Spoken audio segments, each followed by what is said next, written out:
Saudações, peregrinos! Seja bem-vindo ao Portugal Medieval. Sou Beto e quero hoje levar vocês para conhecer uma das mais dramáticas batalhas de Portugal, a famosa Batalha dos Atoleiros. Dê aquele honrado like e sim, bora pro vídeo! Begin.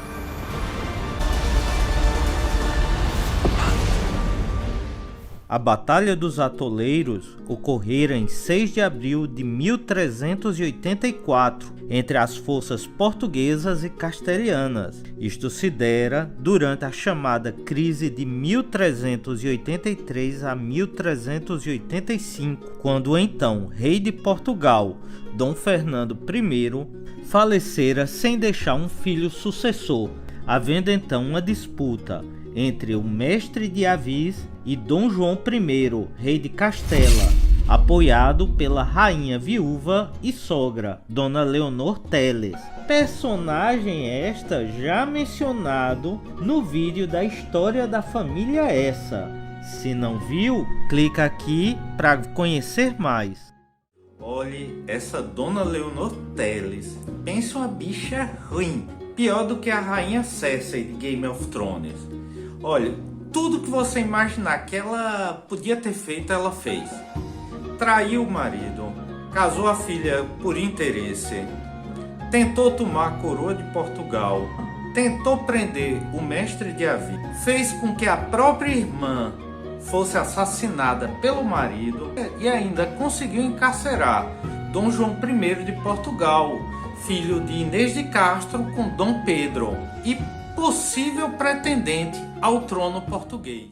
Neste período de instabilidade política e fronteiriça, era comum táticas de guerrilha e de cercos praticadas por ambos os lados. Porém, Dom João I estava decidido em tomar a cidade de Lisboa, considerada a chave militar do reino, pelo que promoveram um forte cerco. Temendo que as forças sitiantes fossem abastecidas, o mestre de Avis nomeou um mancebo de 24 anos de idade para assumir o cargo de fronteiro-mor. Este era ninguém menos que Nuno Álvares Pereira, embora jovem, mas com vasta experiência militar adquirida nas guerras fernandinas.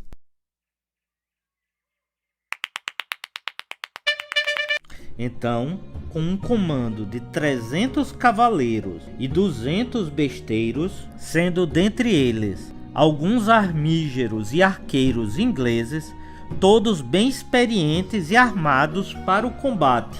Entre seu séquito incluía também seu irmão de armas, Afonso Pires da Charneca, personagem este também mencionado em nosso vídeo na história da família Miranda. Nuno então dirigiu-se ao Alentejo para frear o avanço inimigo.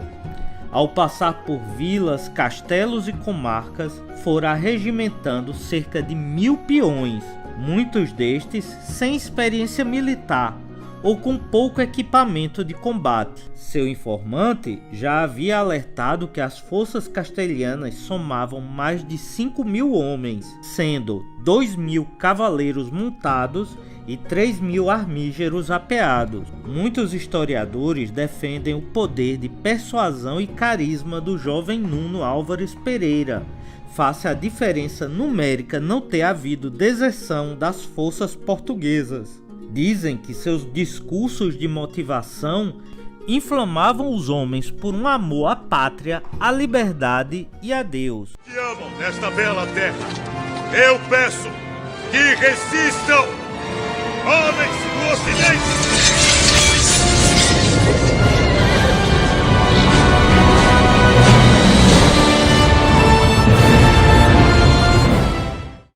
Para Nuno, o seu dever como cavaleiro era maior que os laços de sangue, pois sabia que sob a bandeira de Castela, a ordem invasora estava sob a liderança de seu irmão Pedro Álvares Pereira, em 6 de abril, chegando a cerca de 7,5 km da fronteira, fora interceptado por um batedor castelhano de nome Rui Gonçalves, o qual trazia uma oferta, digamos, irrecusável para Nuno, que se aliasse ao irmão e tomasse o partido de Castela, traindo o mestre de Avis. Bem sabeis, por outro lado, que seria inútil, com tão pouca gente, combater contra tanto. Pelo que recebera a seguinte resposta de Nuno Álvares Pereira: avise meu irmão que meu coração está em pesar por pelejar com um ente querido e amado, mas meu dever para com o rei, a quem prestei juramento perante Deus e São Miguel, vem em primeiro lugar. Se vossa horda não retornar para Castela, temo pelo vosso sangue a ser derramado. É interessante que a história de Nuno Álvares Pereira é rodeada de muita admiração cá em Portugal, diferente do seu irmão, Pedro Álvares Pereira, ao qual é muito retratado como um vilão, um cavaleiro que não respeitava os códigos da cavalaria. É claro que tudo isso tem muito misticismo, né? Por assim dizer, tem muitas histórias. A verdade é que eram dois irmãos que ficaram divididos por seus juramentos a seus senhores e suceranos distintos. Um, Dom João I de Castela, o outro, Dom João I de Portugal, o mestre de Avis. Depois que Rui Gonçalves partira, as forças de Nuno percorreram mais 5 quilômetros, chegando a um local chamado Atoleiros, e foi ali que ele determinou que a vitória lhes favorecia.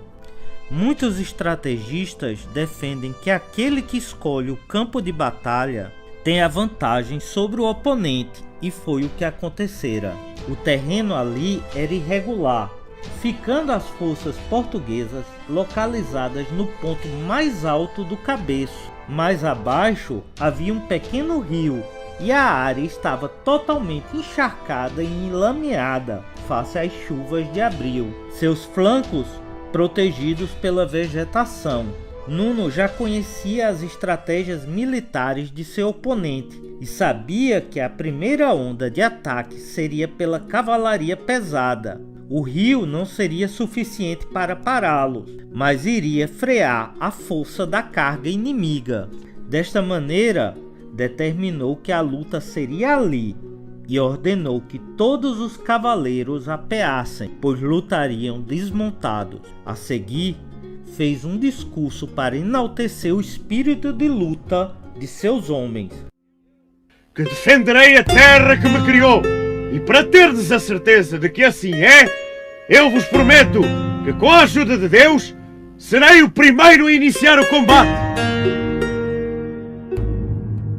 E quanto a eles serem muitos e nós poucos, já muitas vezes sucedeu os poucos vencerem os muitos, porque a vontade de Deus é superior à dos homens. Bem, peregrinos, o que é que tá achando do nosso conteúdo? Tô dando essa paradinha aqui para convidar vocês para visitarem a página do meu amigo e jovem Scalde, Igor, e sua banda Ilúria, onde ele está lançando um novo álbum contando a saga de Ragnar Lodbrok em cânticos em norueguês antigo. Então, dá uma forcinha, passa lá na página dele, confere. Se você ainda não assistiu, clica aqui esse papo que eu tive com ele, onde ele dá um pouco da sua música e da sua arte. Vocês vão adorar. Dividiu então suas forças em duas frentes, uma de vanguarda e uma de retaguarda, deixando os besteiros e arqueiros ao centro, no ponto mais alto. Os cavaleiros experientes ficaram entre os peões para equilibrar as forças. Então se compactaram em uma forte parede de escudos sobrepostos e lanças em ristes, e ali aguardaram a vinda do inimigo. Venham tomá-las de nós! No centro das forças de vanguarda estava Nuno Álvares Pereira, lado a lado com seus homens, à espera do inimigo, dispensando seu elmo para que fosse visto, atraindo dessa forma a carga da cavalaria. Logo que chegaram, as forças castelhanas começaram a organizar o ataque, ficando a cavalaria na vanguarda e os peões na retaguarda. A cavalaria, em sua maioria, era de nobres castelhanos, e ao verem o inimigo espremido e buscando glória pessoal em capturar Nuno Álvares Pereira, formaram de imediato as linhas de carga por inúmeros corois, que são batalhões de 12 cavaleiros e um capitão. Então, sem analisar o terreno, a cavalaria partiu para o massacre. Take the day! Fight!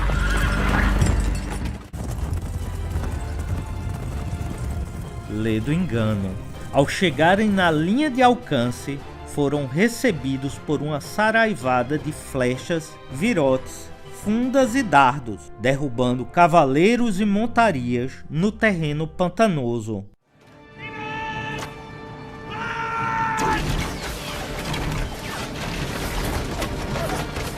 As linhas de trás terminaram por chocar nos cavaleiros e cavalos caídos, bem como o ímpeto da carga fora freado pelo terreno instável, sendo facilmente contido pelas lanças portuguesas, extremamente retesadas por seus armígeros. Em dado momento, as montarias dos atacantes instintivamente desobedeceram seus cavaleiros e tentaram retornar para fugir dos projéteis, fazendo chocar com as novas linhas de trás de cavaleiros. Conta-se que os caídos não conseguiam levantar, dado o peso das armaduras, chegando a sufocar na lama, e ali eram abatidos pela pionagem portuguesa. Quando então os armígeros castelhanos se puseram a marchar, os cavaleiros remanescentes já batiam em retirada, desanimando-os em manter o ataque, e puseram a fugir, onde foram perseguidos. Ao final, as perdas castelhanas somaram-se em torno de 800 a 1.600 mortos, sendo que entre os portugueses não houve qualquer baixa.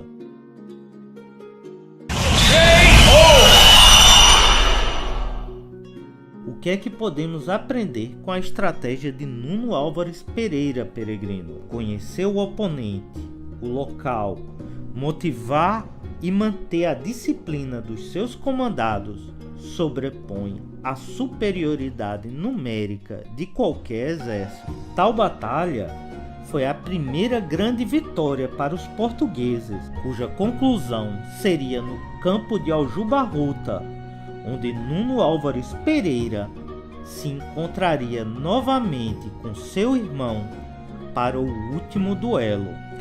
Bem, peregrinos, espero que tenham gostado de nosso conteúdo. Se gostou, deixe aqui em nossos comentários e nos vemos no próximo vídeo. Até lá, peregrino!